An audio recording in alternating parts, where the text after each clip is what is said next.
dapat na mawala, upang aming mapagbayaran na lahat ng nagawa. Ang kasalanan di namin alam kung ano talaga, pinagugatan nitong gulo upang sila ay mawala. Hindi na ba malilinis sa aming magagandang pangalan, na nadumihan naman tiyahan, nabudburan na ng ilang iba't ibang mga punong-puno ng kasinungalingan, na nagdulot sa amin ng isang malaki na kalungkutan. Ito ba ang kapalit sa aming mga nagawa, at ang pangarap ng pamilya ay bigla ang nawala? Naglaho ang lahat na para bang isang bula, at ang hustisya na hinihingi tila ba na balewala. Wala kaming magawa-gawa kundi hayaan lang sila sa pagpatay pa ng kaibigan, anong kasalanan nila? Ayan ang katanungan kung di mabigyan ng sagot. Nasaan na ba ang hustisya, bakit di ko maabot?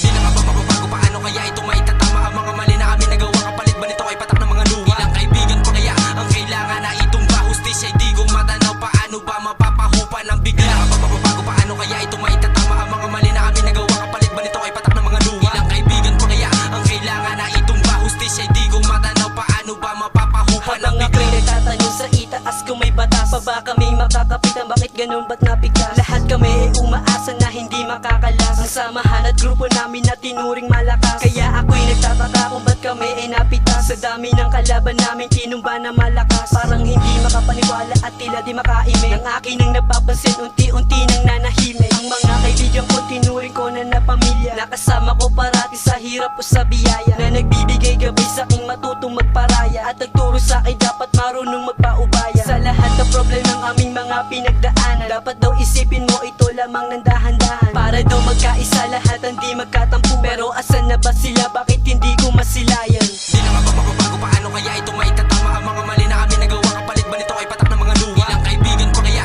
ang kailangan na itumba? Hustisya ay di ko matanaw, paano ba mapapahupa ng bigla? Di na nga ba mababago, paano kaya ito maitatama? Ang mga mali na amin nagawa, kapalit ba nito ay patak ng mga luha? Ilang kaibigan pa kaya ang kailangan na itumba? Hustisya ay di ko matanaw, paano ba mapapahupa ng Ito bigla? na ang panghuli na akin ang isisiwala, nais ko lamang naman muling maiangat aming watawan, na dinurog dati ng mga hayop na sumambulat, parang nag-iwan sa amin ng isang malaki na sugat, na hindi kayang lunasan ng kahit anong gamot. Tanging sagot lamang ang magbibigay sa aming gamot, upang maibsan na lahat aming nag-iisang tanong. Kahit sagot sabihin mo ito sa akin ang pabulong, pero ito'y mukhang malabo na sa amin pa mangyari, dahil sa aking pansin lahat kami ay di nadali. Kahit anong pilit pa namin na gustong bumawi, ay talagang hindi na pwede at di pwedeng mangyari, pagkat sa kami nilang tinuturing na batas, at ang nag-iisang alas aming manatiling malakas sa bawat mga kaganapan at luha na tumatagas. Sa napag